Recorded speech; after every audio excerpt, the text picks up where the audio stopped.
ICE targeted enforcement's continuing across the nation, arresting hundreds of illegal immigrants, including members of Tren de Aragua. According to ICE, migrants arrested have been charged or convicted of crimes like homicide, rape, drug trafficking, burglary, and a whole lot more. Let's go to NewsNation's Jorge Ventura now, who has the latest on these ICE enforcements. Jorge, where did these arrests happen?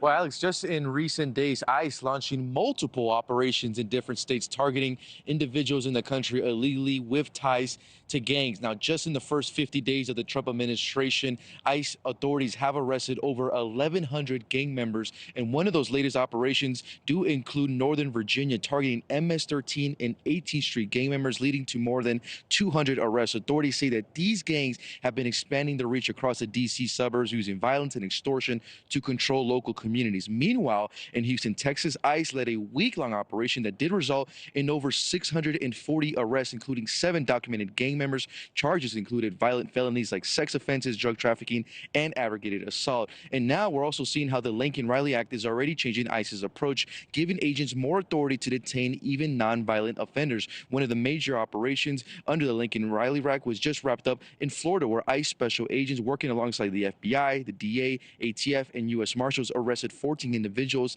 The arrest did include suspected members of the Venezuelan gang Tren de Aragua. That's a violent criminal group with ties to human trafficking and extortion, which is now designated a foreign terrorist organization by the Trump administration. Authorities say that this operation is a direct example of how the new law signed by President Trump is allowing law enforcement to fast-track the detention and the deportation of undocumented criminals before they reoffend. Alex.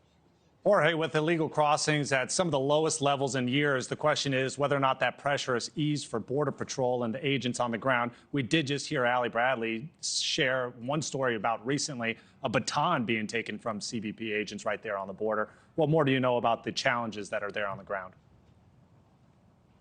Well, Alex, I was recently in the Rio Grande Valley, that's right on the Texas border, where agents say those migrant encounters have decreased dramatically. Last year, they were averaging around 2,000 daily crossings per day. That number has now dropped to just 100 crossings under the Trump administration. But what the agents do tell us is that the cartel human smuggling operations have ramped up. We did join agents in that sector to patrol an area that is a known hotspot for migrant smuggling. And as soon as we arrived right away, we did notice this new trail of just clothing littered all over this trail. And agents say that in this sector of that part of the border, family units and single adults from Central America are constantly being smuggled through that sector. Agents say it is common to see clothing left behind now that migrants are looking to avoid arrest. Now, what stood out the most were the hundreds of discarded wristbands littered all over the ground. Border Patrol agents telling us that these wristbands are not just random trash. They are a form of control. Cartels use them to track and manage migrants throughout their journey. Each wristband represents a different criminal smuggling group charging migrants. Some say Mexicanos, some say entregas, which means